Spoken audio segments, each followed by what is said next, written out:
Hola, hace unos días queríamos hacer una visita al Hospital Civil Viejo para ver los murales de Gabriel Flores especialmente. Sin embargo, por cuestiones de COVID no nos permitieron el ingreso, así que vamos a hacerlo con estos medios audiovisuales. Desde luego sería más que nada una invitación a que ustedes después puedan visitarlos por su cuenta. Para mí estos murales son la obra más importante de Gabriel Flores, y uno de los mejores murales que tenemos aquí en Guadalajara, ¿no? Entonces, desde luego para ingresar necesitan solicitar un permiso, el acceso no es fácil, ¿no? Menos ahora por la pandemia, pero aún así en tiempo ordinario hay que solicitar un permiso. Suelo llevar a mis alumnos a ver este mural de Jorge Monroy, ¿sí? Es un mural muy logrado, ¿sí? Es muy bueno. Vemos la figura de Fray Antonio Alcalde, el fraile de la calavera, le llamaban así porque en su habitación solía tener una, ¿no? Para recordar precisamente el momento de la muerte. Se encuentra este enfermo pidiendo la ayuda, ¿no? Vemos en la parte de atrás algunas de las obras que realizó Fray Antonio Alcalde, ¿no? Como es el Hospital Civil, el Santuario, ¿no? Algunas de las obras están aquí, representativas de las obras que realizó, y vemos una gran cantidad de personajes ilustres de Guadalajara, una gran cantidad. Nos llevaría mucho tiempo revisarlos.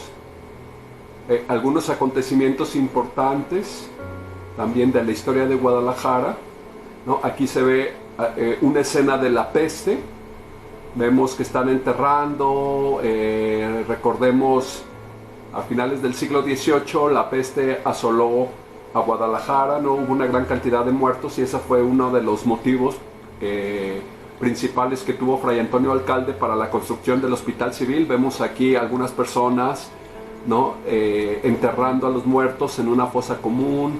Aquí probablemente Fray Antonio Alcalde con su hábito de dominico, ¿no? Los cuatro jinetes del Apocalipsis. Y en la parte inferior algunas de las obras arquitectónicas de la Guadalajara contemporánea, las modernas, desde luego, ¿no? Está muy logrado y sobre todo a mí me gustan mucho las tensiones que realizó.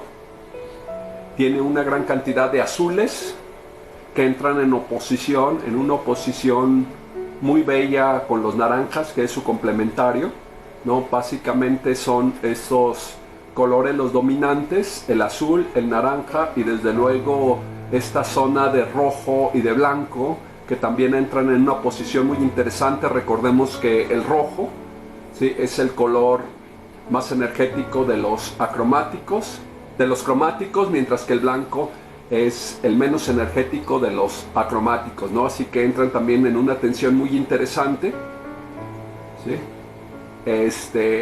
Está, desde luego, es una obra muy interesante, ¿no?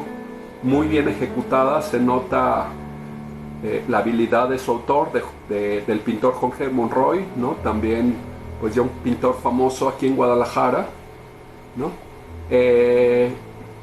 Sin embargo, bueno, porque podemos hacer algunas observaciones. Desde luego es muy difícil superar la técnica, la maestría del pintor. Sí, tiene una muy buena técnica en cuanto los contenidos, ¿no? Hay una saturación de elementos, es un poco barroca en el sentido de que tiene un horror al vacío, un horror vacui, ¿no? Vemos que en el mismo cuerpo del enfermo están sobrepuestas distintas escenas de enfermedad, de muerte. Aquí un mutilado, ¿no? Una mujer a la que le falta una pierna, muchos enfermos, ¿no? Son las miserias de la humanidad, así lo vemos representado, ¿sí?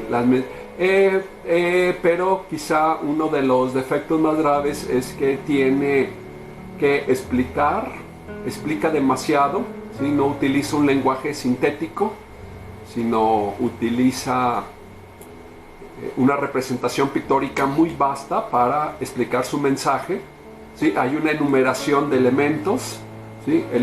Elementos arquitectónicos, una enumeración larga de estos elementos, ¿sí? Que conforman el Guadalajara antiguo, ¿no? Una gran enumeración de personajes históricos de Guadalajara, también larga la enumeración, una enumeración larga de enfermedades, de dolencias de la humanidad, ¿sí? Y una larga enumeración de las principales obras del Guadalajara contemporáneo. Entonces, para mí adolece que no tiene un lenguaje sintético, es muy vasto, ¿sí? La técnica es excelente, las tensiones son excelentes, ¿sí?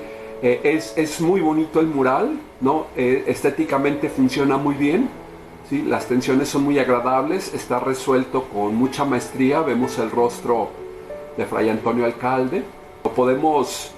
No hay por qué hacer comparaciones, ¿no? Entre maestros no se puede comparar, pero sí podemos ponerlo con el de Gabriel Flores, y notamos que ha utilizado un lenguaje mucho más sintético, ¿sí? No ha tenido necesidad de estas largas enumeraciones y sin embargo lo hace con mucha efectividad, ¿no?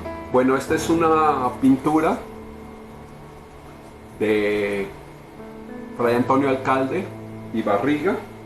Como sabemos, fue el fundador del Hospital Civil, lo fundó en 1793, el Fray de la Calavera, y como les decía fue porque Guadalajara, hubo la peste, entonces hubo una gran cantidad de enfermos por la peste y Fray Antonio Alcalde construyó el Hospital Civil. Vemos esa pintura, a mí me gusta mucho la técnica, ¿sí? Utiliza en la parte superior la técnica figurativa, mientras que en la parte inferior se permite, ¿no? Algunos elementos un tanto abstractos, construye como si fueran de carrizo el cuerpo, ¿sí? Y lo rodea con estos anillos y funcionan muy bien, ¿no? Vemos que en la parte se pueden decir, tres estilos pictóricos en uno: el figurativo en la parte superior y luego esta parte que tiende al abstracto. Sí, vemos como una construcción arquitectónica más o menos abstracta, y finalmente el expresionismo en la parte inferior, ¿sí? Bueno, esa es una de las cosas que agradecemos a Gabriel Flores, que con maestría manejaba varias técnicas pictóricas en una, ¿sí? Cuando ingresamos nosotros a los murales de Gabriel Flores, ¿no? Vamos a ver esto, son 6 cúpulas, ¿sí? Y 4 lunetos como estos, hechos en panel, ¿sí? Es muy impresionante la pintura. Algunos espectadores no les agrada mucho porque refleja muy crudamente el sufrimiento humano, es muy honesto, no disimula el sufrimiento, pero independientemente me comentaban algunos alumnos que son un poco deprimentes sus pinturas, y tienen razón, ¿no? No disimula, no endulcora el sufrimiento, pero sin embargo lo trabaja con una maestría. Maneja varios estilos también. El expresionismo es quizá el dominante, pero también el figurativo, el abstracto y aún el realismo mágico. Estas son otra vista de las cúpulas. Y bueno, fundamentalmente divide la pintura en 3 secciones. Son 3 secciones en donde está. Primero tenemos en la primera sección está la pintura, la medicina, la historia de la medicina prehispánica, que es acá donde estoy señalando, Y luego en el centro está la medicina en la época colonial. Y finalmente tenemos la medicina en la época contemporánea. Entonces ha sido la división que he hecho. Dividir la historia de la medicina es el tema que une todas las cúpulas y todos los lunetos, ¿sí?, en estas secciones. Bueno, vamos a empezar viendo estas pechinas. Las pechinas son estos espacios pictóricos donde se unen dos arcos, ¿sí?, y se forma una especie de triángulo. Entonces notamos que en las cuatro pechinas se encuentran diversos aspectos de la medicina prehispánica, ¿no? Aquí vemos a una partera, que es la primera escena, ¿no? Está visto desde la parte inferior, ¿sí?, lo cual es coherente con la vista que tiene el espectador. El espectador está en la parte inferior viéndolo, ¿no?, y ha tomado la perspectiva natural que tendría el espectador si viéramos esta escena, ¿no?, desde la parte inferior, ¿sí? Vemos cómo utiliza la perspectiva aérea, ¿no? Aquí se encuentra una águila ascendente, ¿no? Representa desde luego el nacimiento, ¿sí? Con la ascensión especialmente del sol. Recordemos que el águila representaba el sol en la mitología náhuatl, ¿no? Los colores que utilizan desde luego da la sensación de esa alegría, que es el color amarillo, la luz, el amanecer, el nacimiento. El agua también como el elemento que da vida, el elemento de fertilidad. Y aquí unido junto con la fertilidad de la mujer, no pude conseguir las fotografías, pero se encuentra también la fertilidad de la tierra, y escoge las tres plantas características de México, que es el maguey, el nopal y el maíz, ¿sí? Las tres plantas características unidas, ¿no?, en este ambiente de fertilidad. Entonces, la primera forma de medicina náhuatl, que son las parteras. Aquí está la segunda forma de medicina, que es la curandera, la yerbera, perdón, ¿sí? Vemos a una anciana enseñándole el uso de las hierbas a una joven, ¿sí? En esta parte, como vemos, se encuentra el maíz, que es la otra que les decía, y tiene una perspectiva muy hermosa de una pirámide, ¿sí? También está visto desde abajo, ¿sí?, lo cual le confiere al espacio cierta sacralidad. Cuando nosotros volteamos hacia arriba, notamos a las figuras, nos produce esa sensación de contacto con lo sagrado, ¿sí? Bueno, aquí tenemos otra de las formas de medicina prehispánica, que es el chamanismo. Vemos que aquí se ha alejado un poco de lo figurativo y de lo figurativo y se ha acercado más al abstracto también, ¿sí? Vemos que está construido también como si fuera con carrizos, como esa construcción que hacían antes de los judas en las tradiciones mexicanas, de construir judas con carrizos, ¿no? Vemos que así arma al chamán, ¿sí? Notamos que es un chamán porque el chamán en náhuatl era hombre búho, ¿no? La cabeza tiene los grandes ojos que son de un búho, ¿no? Y está arrojando hierbas a un brasero, ¿sí? Aquí se ven algunas de las hierbas, no podemos contemplar el brasero, pero bueno. Y finalmente tenemos el cuarto forma de medicina náhuatl, que son los baños de temazcal, ¿no? Se ven aquí los ladrillos del temazcal, hay una mujer dentro, es una mujer, si no me equivoco, embarazada, ¿sí? Está todo el ambiente de una manera vaporosa, y también las hierbas medicinales adentro de este temazcal. Bueno, Bueno, aquí en otra de las esquinas tenemos Tlazolteotl, que era la diosa de la medicina, ¿no? Se encuentra con una piel llagada, ¿sí? Era la diosa que castigaba a la lujuria con las enfermedades venéreas, pero a la vez era la diosa que se compadecía de quienes tenían llagas, ¿no? Sus atributos son estos grandes adornos en las orejas, ese es el atributo con el que se le solía representar, y también tiene la piel de un coyote, ¿sí? Gabriel Flores, de una manera ingeniosa, ha puesto la cabeza del coyote, está invertido, ¿sí?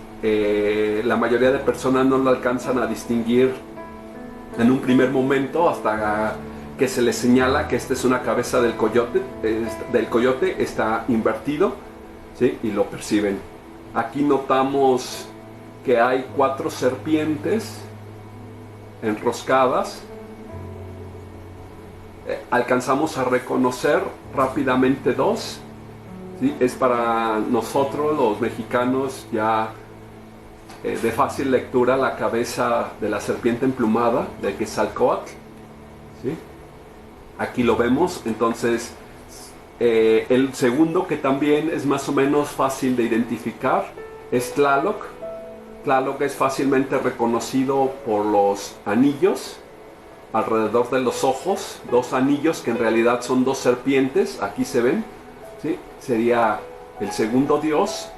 Y quedan otras 2 serpientes aquí, esta que se encuentra en color rojo y otra que se encuentra en color negro. Aquí está la cabeza de una, de la que está en rojo, y aquí está la cabeza de la otra en negro, ¿sí? Representan desde luego al Tezcatlipoca rojo y al Tezcatlipoca negro, que son los 4 dioses, los 4 grandes dioses de la mitología náhuatl, ¿sí? Aquí podemos ver una lectura más completa de las escenas. Aquí se encuentra la yerbera, la pirámide que les decía tiene una perspectiva muy muy bella, ¿sí? Aquí se ven las 4 plantas características de México: el maguey que les decía, el maíz y el nopal, ¿sí? Vemos otros símbolos de la cosmogonía a su vez, ¿no? Como vemos aquí la luna con el conejo, que nos remite a la leyenda de Tecusistecatl y Nanahuatzin. Bueno, hace mucho tiempo escuchamos la leyenda, ¿sí? de por qué representaban los nahuas la luna con un conejo. Probablemente ya la olvidamos, ¿sí? Así que la recordaré rápidamente, ¿no? Estaba sumido en la oscuridad, entonces se reunieron los dioses en Teotihuacán y acordaron dar la luz a los hombres. Entonces se les pidió a los dioses, ¿no? Que hubiera algún voluntario para que se inmolara para poder dar a la luz, ¿no? Los ojos de todos se pusieron en Tecusistecatl, ¿no? Que era un dios muy hermoso, ¿sí? Entonces él, un poco presionado por los otros dioses, accedió, y se levantó una mano por ahí que era Nanahuatzin, que él se ofreció también, ¿no? Nanahuatzin era un dios llagado, ¿no? Azotado por la enfermedad. Entonces se les pidió que hicieran sacrificios durante varios días, y mientras que Tecusistecatl ofrecía flores, Nanahuatzin se sacrificaba a sí mismo, se causaba heridas con una punta, con una espina de maguey. Entonces llegó el día en que habrían de inmolarse, se encendió una hoguera y se le pidió a Tecusistecatl que se lanzara dentro de ella. Tecusistecatl no se quiso lanzar, pero generosamente Nanahuatzin se lanza. Nanahuatzin se convierte en el sol Tecusistecatl, al ver que había perdido la oportunidad en convertirse en ese astro tan radiante y tan bello, ¿sí?, se lanza detrás de él. Entonces surgen dos soles, ¿sí? El calor era excesivo en la tierra, por lo tanto uno de los dioses lanzó un conejo sobre el sol de Tecusistecatl para apagar el resplandor, ¿no? Entonces se hizo un astro menos luminoso, que es la luna, ¿no? Y por eso es que el conejo se encuentra, porque el dios le lanzó el conejo. Bueno, esta es la historia, ¿sí?, la bella historia, y aquí está representada.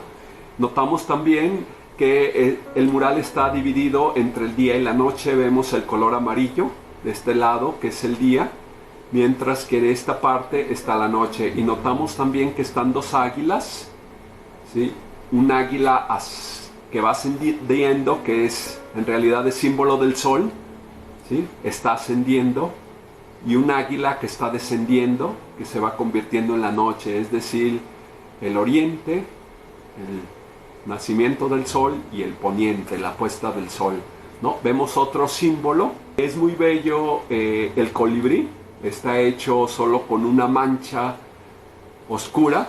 Las plumas tornasoladas del colibrí está hecho con una gran cantidad de puntos y funciona muy bien, ¿no? Lo hizo con mucha maestría, ojalá tengan oportunidad de verlo, que representa también a Huitzilopochtli. Entonces se encuentran los 5 dioses principales, el dios de la guerra. Aquí recordemos que Huitzilin es colibrí, de donde viene la palabra Huitzilopochtli.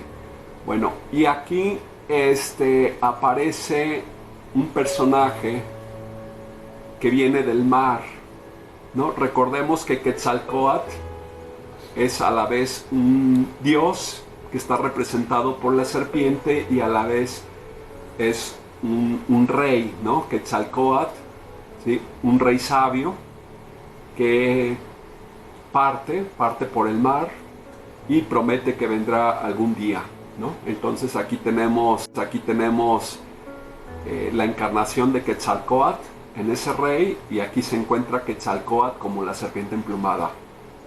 Bueno, es la cosmogonía, un detalle, ¿sí?, de el sol poniente está encendido, ¿no? Porque desde luego está encendido en fuego, porque al atardecer el horizonte se tiñe de rojo, como si se hubiera encendido, ¿sí? Recordemos también la etimología de Cuauhtémoc, que significa águila que cae, así que también podría estar representado aquí. En uno de los lunetos tenemos esta escena, desde mi punto de vista menos lograda. Hay una gran cantidad de símbolos de la cosmogonía náhuatl. Aquí nuevamente se repite el colibrí, ¿no? Huitzilin, que probablemente sea Huitzilopochtli, ¿no? Notamos al dios de la muerte.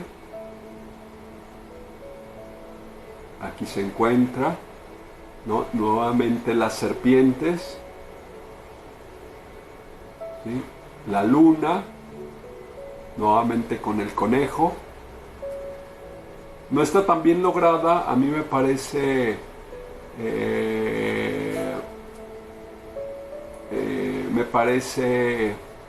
que no era necesario que se repitieran nuevamente los símbolos de la leyenda si ya estaban allá.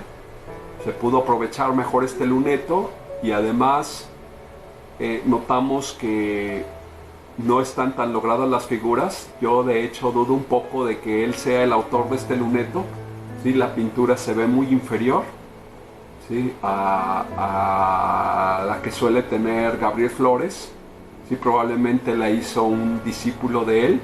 Aquí vemos a un clamatimine o un sabio, ¿sí? Les decían, eran los quienes escribían los códices, ¿sí?, los dueños de la tinta negra y la roja. Aquí vemos los dos recipientes, la tinta negra y la roja. Es un clamatimine que se encuentra mirando el cielo, mirando las estrellas, mirando el cosmos, ¿sí?, produciendo esa maravillosa cosmogonía, todo ese grupo de leyendas. ¿sí? En un observatorio. Pero bueno, ¿sí? Mucho menos lograda. En el otro luneto, del lado opuesto, tenemos aquí, nos narran la peregrinación del pueblo náhuatl. Recordemos que ellos vienen de Aztlán, ¿sí? Y de acuerdo con la leyenda, ¿no? Con la profecía que se les había dictado, tenían que asentarse donde se encontrara el águila parada en un nopal devorando una serpiente, ¿no? Vemos que los acompañan nuevamente Huitzilopochtli, aquí bajo la forma del colibrí, y Quetzalcóatl, la serpiente emplumada que lleva este líder, este jefe, ¿no? El pueblo atrás, las huellas, ¿sí?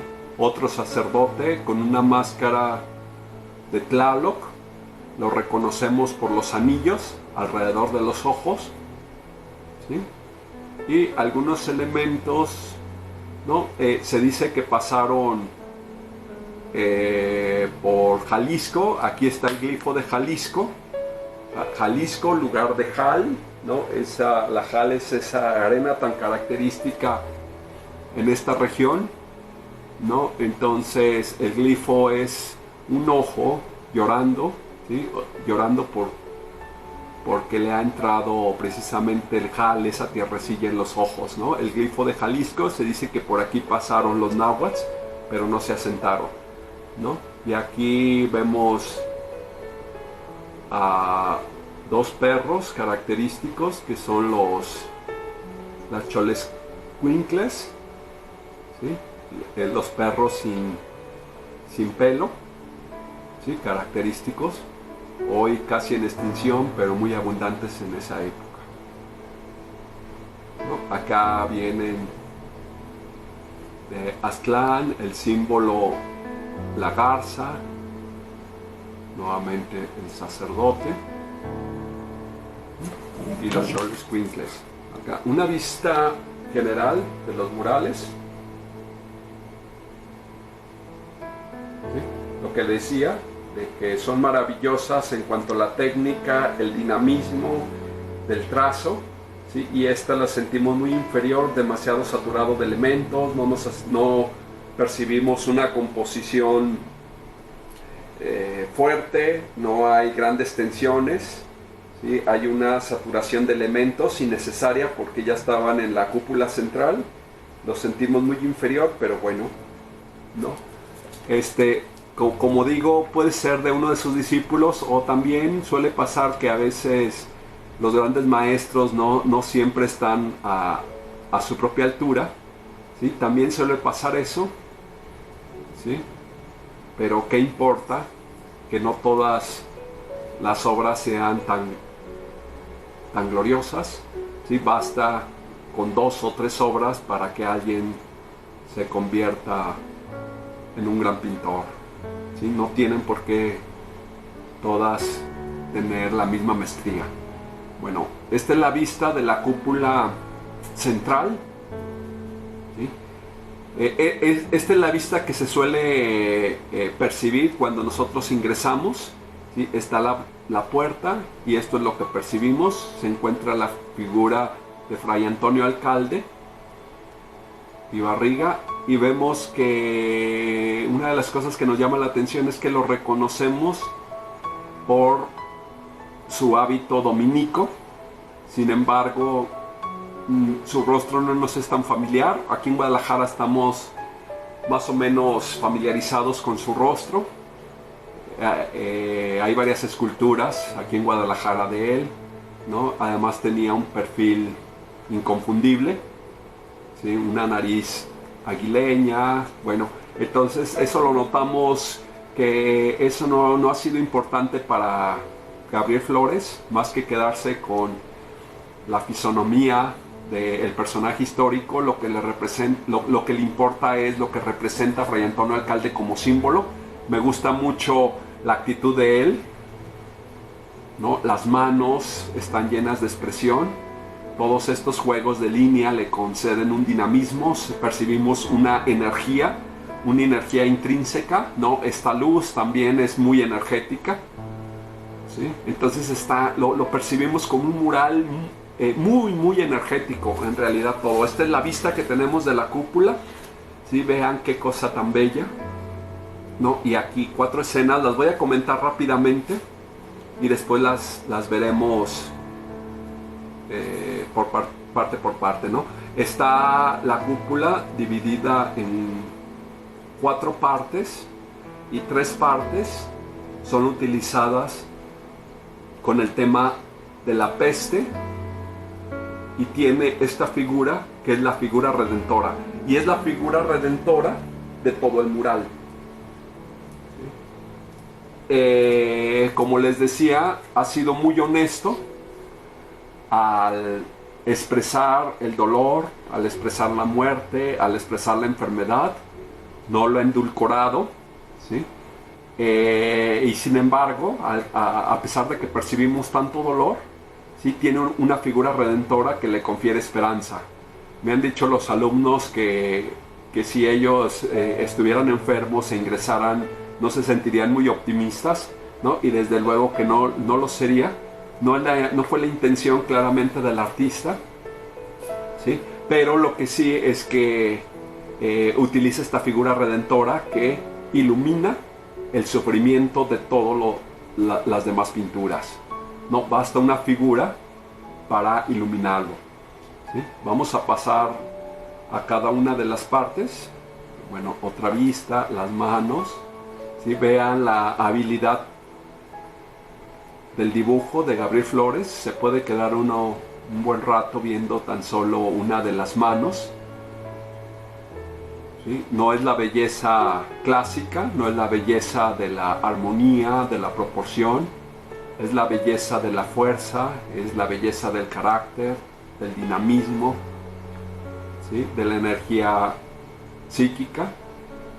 Nuevamente, ¿sí? Otra vista, aquí miren, también como signo de esperanza el arco iris, ¿no? Recuerden el símbolo bíblico del arco iris después del diluvio, ¿no? Es la esperanza, y aquí lo utiliza también. Miren esta escena, ¿sí? Se encuentra aquí un enfermo y su familia probablemente, ¿no? Se encuentra con ellos. Aquí hay un cadáver, alcanza a percibirse una calavera. Vean que los elementos son muy discretos, ¿sí? Los rostros apenas están dibujados, lo que está más claramente dibujado son las manos y las actitudes son muy expresivas. Esta parte, obsérvenla, llevan 2 hombres, un cuerpo, lo llevan a enterrar, es un muerto, ¿sí? Ha utilizado también la perspectiva, todo lo ha hecho tomando en cuenta el punto de vista del espectador. ¿Sí? Es decir, desde abajo está el espectador y todo lo miramos hacia arriba. Este cuerpo ya está verde, esta calavera. Vemos en esta escena que están pidiendo, ¿no? Se está pidiendo la gente, los habitantes están pidiendo ayuda y se nota, este es un símbolo de una oración, son manos abrazando cruces. Las cruces hacen desde luego referencia a la oración, y si lo vemos bien desde atrás es una catedral de cruces, es una catedral que llega hasta el cielo implorando la misericordia divina, ¿sí? Son manos de gente pobre, son manos del pueblo que están implorando la ayuda. Acá vienen los rostros, no les ha dado importancia, y vean, solamente están dibujadas de una manera muy sintética las manos, pero están tan bien hechas, son tan expresivas que no lo dicen todo, ¿sí? Aquí vemos más manos alzadas pidiendo ayuda, y esta parte me encanta. Es una mujer, una madre aterrada, apartando a su hijo de los enfermos, ¿sí? Y notamos en la mujer el terror, y ese terror solamente ha sido expresado por un ojo, ¿sí? El brazo le cubre completamente el rostro y a través de un solo ojo es posible expresar el terror de esa mujer. A diferencia de Jorge Monroy, que cuando quiere decir algo dice, ¿no?, a través de una gran cantidad de figuras, Gabriel Flores tiene la habilidad de hacer síntesis, ¿sí? Y a través de un elemento muy pequeño expresar muchísimo, ¿no? Este para mí es el mejor ejemplo que puedo tener, ¿no?, para expresar esa maestría de Gabriel Flores. A través de un solo ojo puede expresar tanto. Expresa el terror de la mujer y expresa el miedo de todo el pueblo, ¿sí? El temor de contagiarse de peste. Se pide la oración y Dios responde a las súplicas de las personas enviando a alguien que los socorra, ¿no? Alguien muy concreto, que es Fray Antonio Alcalde y Barriga, ¿no? Él es la respuesta, él es quien construye el Hospital Civil. Y pasamos al último panel, ¿sí?, donde es la historia de la medicina contemporánea. Ahora bien, ha utilizado solamente una pequeña sección para la medicina contemporánea y vemos nosotros más que nada lo dominante es un ambiente apocalíptico, ¿no? Notamos destrucción, una ciudad destruida. En esta parte se ven fábricas, industrias contaminando el aire. Hay una atmósfera amarillo limón, ¿no?, que es el color del azufre, para resaltar ese ambiente tóxico, ese ambiente irrespirable, ese ambiente de muerte. Acá en este lado no se alcanza a ver muy bien, pero hay un paisaje desolador, hay un pájaro que está muerto, aquí lo pueden ustedes percibir, y vean esta escena. Vemos un andamio o una construcción de vigas y de metal. Esta construcción está proyectada hacia las más grandes alturas y esta construcción representa la ciencia, ¿sí? No solamente ha representado la medicina, sino la ciencia en general. Y notamos algo que tiene una visión un tanto bíblica, ¿sí? La ciencia es como si fuera una nueva Babel, es decir, el hombre se siente demasiado seguro de sus capacidades y va construyendo un edificio que trata de rivalizar con Dios, ¿no? Un edificio que quiere llegar al cielo, pero a la vez cuanto más alto lo va construyendo, ¿sí?, va preparando su propia destrucción, ¿sí? Es de alguna manera una alegoría bíblica, la de la Torre de Babel, ¿sí? Y aquí se explica con todo este ambiente apocalíptico. Notamos cómo esta linternilla ha sido aprovechada para ser el centro de una explosión, ¿sí? Es como si hubiera explotado un avión y va un cuerpo hecho pedazos cayendo, ¿sí? Aquí vemos el esqueleto, ha perdido la cabeza, vemos un brazo y en el brazo lleva un fragmento, probablemente el mismo es el causante de esta explosión, ¿no? Vemos la caja torácica hecha pedazos, las costillas, ¿sí? Es muy expresivo. Aquí vemos nosotros el símbolo de la ciencia que les decía, que está tomado del símbolo bíblico de la Torre de Babel, ¿sí? El hombre ha confiado, el hombre moderno ha confiado en dos cosas, ¿sí? Ha confiado en la democracia y ha confiado en la ciencia, ¿sí? Y para esta época ninguna de las dos cosas está funcionando del todo bien. Es decir, la democracia, notamos que hay una crisis en el sistema político democrático, no está aquí representado, pero bueno, ¿no? Es una de las instituciones que está en crisis, la democracia no está funcionando, nos gobiernan políticos corruptos, y otra de las cosas que puso el hombre moderno la confianza fue en la ciencia. Y sin embargo, para esta época estamos viendo que la ciencia no es la gran solución, sino que también da muchos problemas, ¿no? El problema es que tenemos ciudades cada vez más contaminadas, ¿no? Tenemos un aire cada vez más irrespirable, tenemos una salud física y psíquica cada vez más deteriorada, hay una deshumanización, estamos en un mundo lleno de violencia, de guerras, ¿sí? La construcción, la misma ciencia ha llevado a la construcción de las armas cada vez más peligrosas que amenazan con destruir al género humano, ¿no? Entonces no podemos sentirnos tan felices de la ciencia. Hemos llegado ciertamente a alturas insospechadas, ¿sí? Pero también el hombre está siendo amenazado por lo mismo que construyó.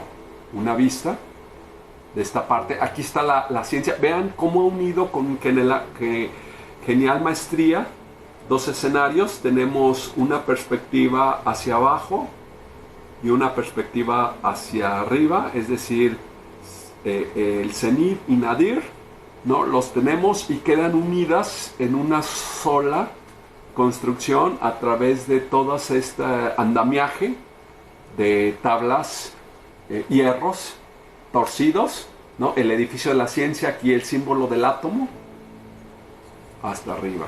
Este símbolo lo dejaré hasta el final, el de las palomas, ¿no? Nos podemos enfocar principalmente en el de la catedral. Agradecemos en que Gabriel Flores utiliza muchas técnicas pictóricas, ¿no? Vemos el figurativo, abstracto, el expresionista, ¿no? Y esta escena que la podríamos llamar de realismo mágico, ¿sí? que es una forma de surrealismo. Está la catedral, ha sido iluminada muy bellamente, se encuentra en penumbra, ¿no? Pero las torres están muy iluminadas, el cielo es muy oscuro y sin embargo del interior de la catedral proviene una luz muy potente que ilumina una gran cantidad de cuerpos, ¿no? Son cuerpos de personas cargadas de miseria, imaginamos mendigos, ¿no?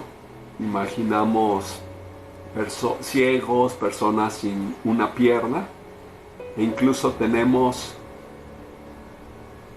personajes fantasmagóricos como este. Es decir, son personajes que prácticamente ya están muertos, ¿no? Adivinamos que son personas reales, pero que para la sociedad prácticamente son como fantasmas, nadie les pone atención, son personas que han pasado la existencia como sin que nadie se preocupe por ellos, ¿no? Aquí notamos otra de esas figuras un tanto fantasmagóricas, lleva un estandarte religioso, pertenece probablemente a una cofradía, ¿no? Vemos personas que hacen de la religión su refugio porque han sido rechazados, ¿sí? En una sociedad de consumo donde ellos no tienen cabida. Está lleno de misterio. Aquí, por ejemplo, hay unas niñas atentas, y de estas niñas hay una luz, ¿sí? Que proviene. Están atentas, desde luego la pintó en una época en donde no existían los celulares, ¿sí? Entonces nos trae, a mí personalmente, no me trae una inquietud de qué es lo que están viendo, porque ¿qué es esa luz? Es algo mágico, está un ambiente mágico, y aquí vemos una escena que quiso poner Gabriel Flores, que es una experiencia personal, ¿sí? Aunque es un mural público, ¿no? Con una finalidad muy concreta, pone una experiencia personal, y es que en una ocasión le tocó ver como un automóvil tocaba contra una calandria, ¿no? Destrozaba el carro y dejaba a un caballo ahí herido, ¿no? Esa imagen fue muy potente para él y quiso representar aquí, ¿no? Desde luego queda como un símbolo también de la miseria de la humanidad, ¿no? Del sufrimiento. Entonces continúa con ese ambiente de sufrimiento, de miseria, de dolor. Dios se convierte, o la religión se convierte en el último refugio para tanto dolor, ¿no? Aquí hay un perro, no se alcanza a percibir, ¿no? Pero hasta el perro está, es un perro lleno de miseria, no le hace falta una pata y está siendo, es prácticamente un esqueleto y está siendo atacado por las moscas, ¿sí? No sé si ustedes les pasa que van al centro y entren a una de estas iglesias, entren a Catedral o entren a la Merced, por ejemplo, y verán que que está representado es real, ¿no? Yo a veces veo personas ya muy grandes, ¿no? En situaciones así de mucha pobreza, las veo y me recuerdan a este personaje, ¿sí? Aunque es de realismo mágico, en realidad no nos está hablando de cosas imaginarias, sino de cosas reales.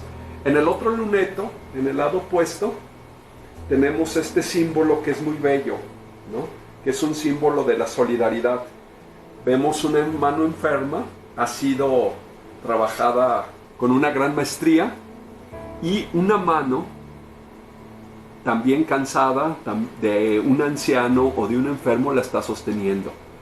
Es decir, no es una mano sana la que está sosteniendo a la enferma, sino es otra mano enferma, porque lo importante es la solidaridad, ¿no? Hay un verso de Walt Whitman que dice: yo no doy pequeñas limosnas ni sermones, cuando me doy entero a mí mismo. Los mendigos en mí se encarnan y yo me encarno en ellos. Me siento junto a ellos en la calle con el sombrero extendido pidiendo limosna. Bueno, algo así nos quiere decir Gabriel Flores, ¿no? Que la verdadera solidaridad es convertirte en parte de lo que tú estás ayudando, ¿sí? No sirve de nada el sacar una moneda y dársela a una persona pobre si tú de alguna manera no te encarnas también en esos pobres, si no eres capaz, ¿no? de verdaderamente sentir compasión por ellos. Este es el símbolo, ¿sí? Es un símbolo muy profundo, me gusta mucho, ¿sí? Y vemos aquí otra escena muy personal de Gabriel Flores. Él decía que cuando era niño y llegó a visitar el Hospital Civil, se quedaba impresionado ante el tamaño de las galerías, ¿no? Le parecían inmensas. Vemos ese en un ambiente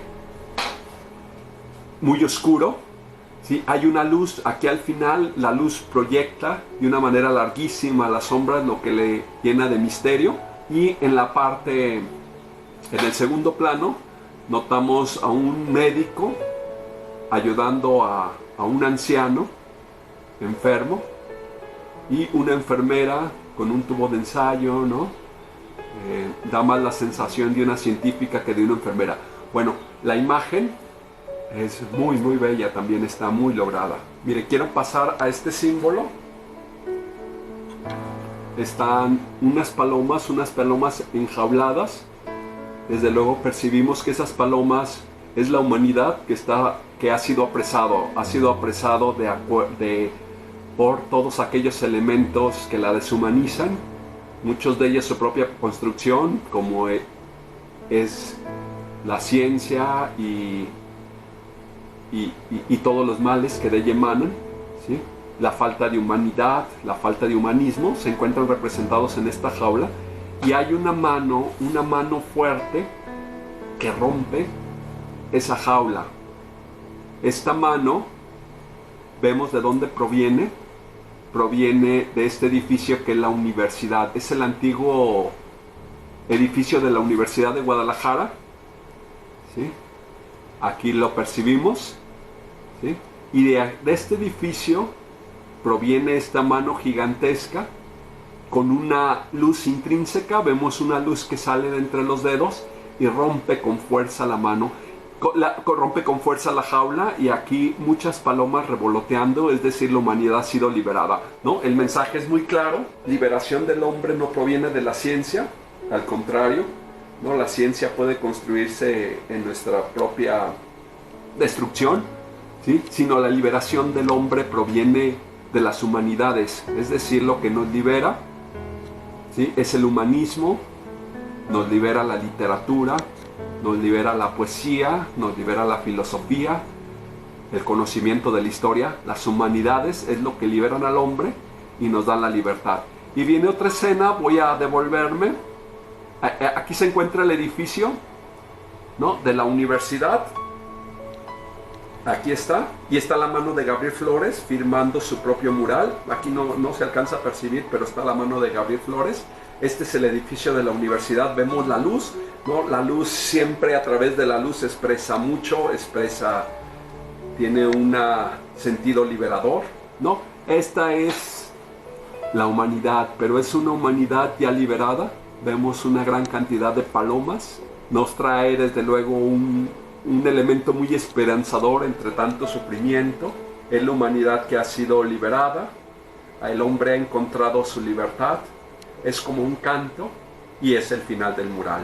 Entonces, a pesar de toda la oscuridad que hay, recordemos que hay dos momentos esperanzadores. Uno se encuentra a la mitad, que es la figura de Fray Antonio Alcalde, que es la figura redentora, que le da luz a todo el mural, y después se encuentran estos elementos, ¿no? Que viene siendo la misma metáfora o la misma alegoría, que sería la mano, ¿no? Que viene del humanismo, ¿no? Que rompe la jaula, ¿sí? Y la humanidad liberada, ¿sí? El hombre solamente puede ser liberado a través de las humanidades, todos los demás caminos fracasan, ¿sí? Solo en la medida en que nos humanizamos, en que tenemos la compasión de Fray Antonio Alcalde, en que nos interesamos por la literatura, la poesía, ¿sí?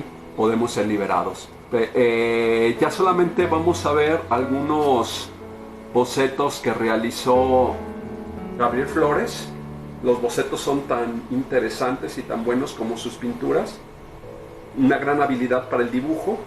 Desde luego, quien domina el dibujo es capaz de expresar mucho más cosas que quien no lo domina, ¿no? Si no dominamos el dibujo, somos como analfabetas, queremos expresarnos pero no podemos. Entonces, parte de la clave es dibujar, y dibujar muy bien. Hay que practicar si queremos ser muralistas. Este otro símbolo del hombre, como vemos, hay algunas variaciones con respecto al primero. Es el hombre que está cayendo de la explosión. Aquí estaba el hombre, ¿sí? Todavía íntegro. Después lo va dejando solamente en el puro esqueleto, un esqueleto destrozado que ha perdido la cabeza, ¿no? Que ha perdido los músculos, la piel prácticamente. Entonces, pero notamos que también este dibujo era muy bueno, ¿no? Me gusta mucho el vientre inflamado del hombre. Bueno, ahora sí, sería todo.